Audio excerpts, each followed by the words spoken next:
So we're here to finish up our last book together called Rhythm of Life by Matthew Kelly.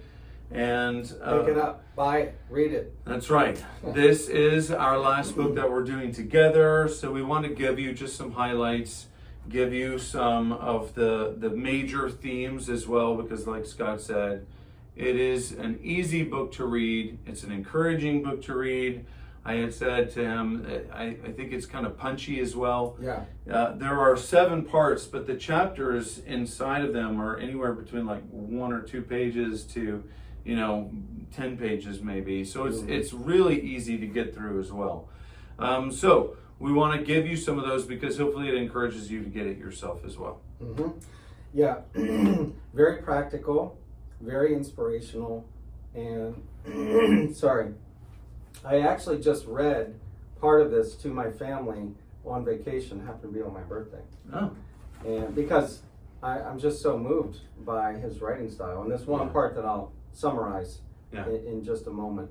But when I think of things, so today we just want to briefly summarize some key points that stood out to us as we read the book. Right. Which we also found a lot of these key points in the other book that we just previously did, The 7 Levels of Intimacy. Yeah.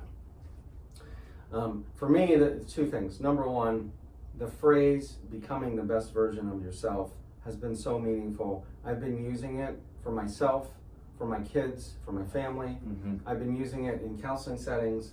I just think that resonates. Yeah, because you're not asking someone to be someone else. Mm-hmm. Let's face it, even asking them to be like Jesus can feel really, impossible, right?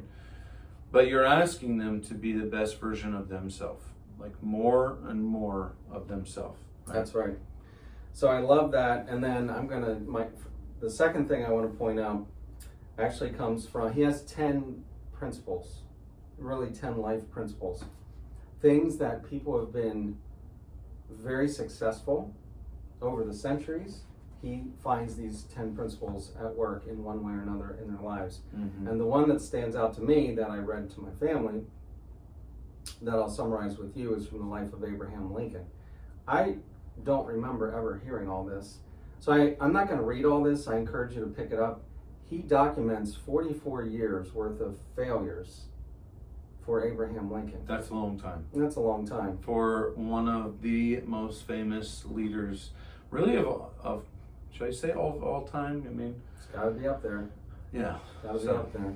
I will read his introduction to this chronology of Abraham Lincoln's failure after failure after failure.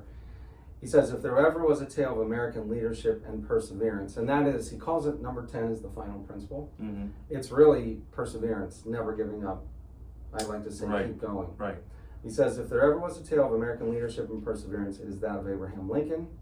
Born into poverty in 1809, throughout his life, he continually faced setbacks and defeats. And then he goes on to list, as I said, 44 years worth of failure after failure. It's really eye-opening to read it all. Mm-hmm. And then what are some of them? I remember a few, but yeah, sure. So for example, in 1816, Lincoln's family was forced out of their home and he had to go to work to support them. So they were homeless for a little bit there.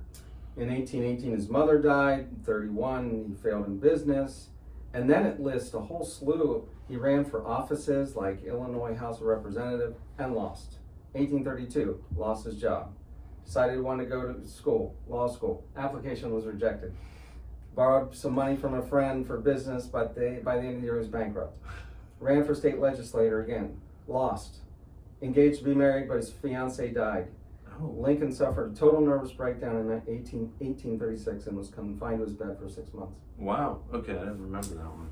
Sought to become Speaker of the state legislature, lost. Just abbreviating here. Ran for Congress once, lost. Again, this time he won. And finally, that was the first time in 1846, he finally made his way to Washington. 46 though, what was the first date? 1816. So that's a long time. That's a long 30 time. years, almost 30 years of failures. And yeah, that's right. It goes on. 1854, ran for Senate in the United States, lost.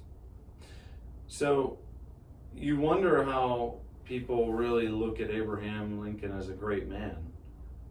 And truly, you know, I think that's something to be said about how fires of just so many different heartbreaking events and experiences can really push you in one direction or the other. You can really let it form you or deform you. You know? That's right. So, And then it says, or Matthew Kelly, straight up, Yeah. my author straight here. Then in 1860, Lincoln decided to run for president. And Matthew Kelly says, I mean, based on what? His track record? It's very funny. And then it says, of course, as we all know, he won and went on to become one of the greatest presidents in the history of the United States and one of the finest models of leadership in modern times. I wonder if he would have won if he would run today when there's media to Yeah, right. shoot him down the hole, you know. Right, no kidding. Uh, But one of his quotes at the end in a speech, Lincoln said, "The path was worn and slippery.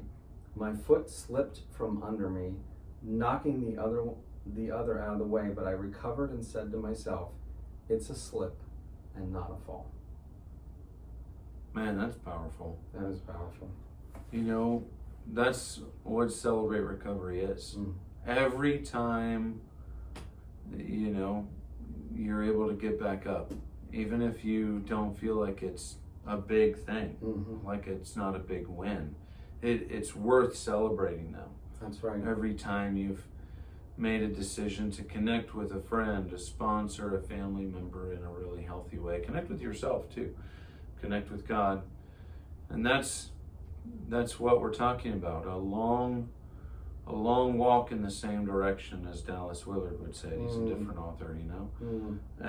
And Abraham Lincoln kept walking though, right? Really did. I mean, he kept moving, kept believing too. I mean, well, why would you have a track record of failure and think, I'm going to become the president of the United States?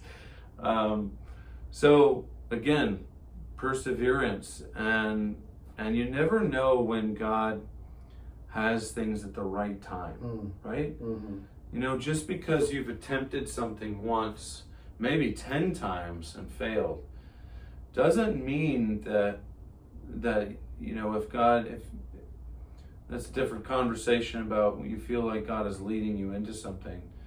We know especially He's leading you into more life, into more health, into more fruitfulness.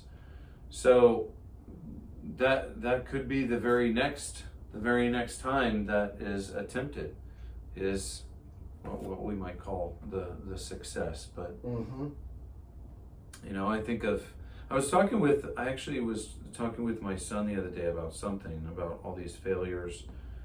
And of course, Thomas Edison came up, you know, and you think, I wonder at what, you know, he's the one that says, I learned 1,000 ways not to make a light bulb. Yeah. You think, okay, 1,001, like, what if he gave up I mean, pick a number, you know, I mean, so many times, I'm sure it was kind of a wave after wave of emotional experience. Like, I'm getting close, and then it goes down. I'm getting close, and you know, and then finally, like, there it is. It's lit up. You know. So, I had a professor who talked about another friend of his who was a very well-known professor, and they were good friends. And he said this well-known professor his friend would often write him, and at the end of the letter, when people used to write letters, he would sign off by saying, "Keep going." And I love that That's phrase great. has really resonated with me for decades now. And that's the final principle, really. And that's what I want to say to you, going. right? Yes. Keep going. We want to say keep going to you. This is the last part of what we're doing for this book, but keep going in your journey. I mean, he says that in there too. Meet those legitimate needs. Yes. We've talked about the spiritual needs, which he does acknowledge are the hardest. There's physical and emotional and intellectual. You need to meet those legitimate needs so that you could find that rhythm that is really the best version of yourself, thriving and healthy and shining. That's right. Yeah. So, can't say it enough. Give these two books a try. We started with the 7 Levels of Intimacy, and now we're finishing with The Rhythm of Life by author Matthew Kelly. So, thanks for joining us. Yeah. And of course, keep going, keep coming going. back.